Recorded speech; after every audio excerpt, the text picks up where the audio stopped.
kondisi saat ini jembatan lintas Dusun Bukit Gelugur ke Kedai Kemuneng atau Jalan Lintas Asa Merah, juluk Rantau Panjang.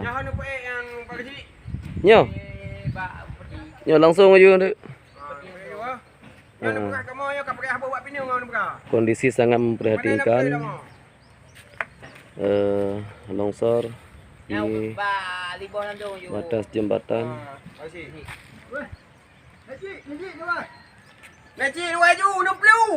Sungguh sangat memprihatinkan disebabkan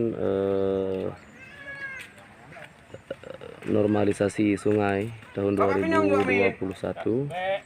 Maka kemarin 2 hari yang lalu, tepatnya tanggal 27, 28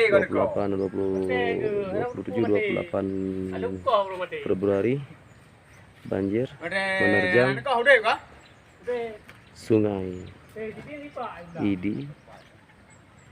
Inilah kondisi yang dialami di Gampung Kedai Kemuneng.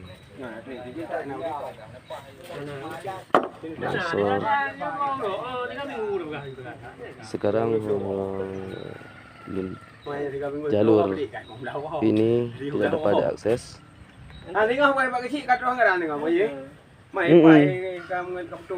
Ini masyarakat lagi gotong royong untuk pakai jembatan darurat. Ini yang baju merah adalah Pak Disi Gampung Kemuneng, Bapak Muhammad. Beginilah yang dapat kami sampaikan.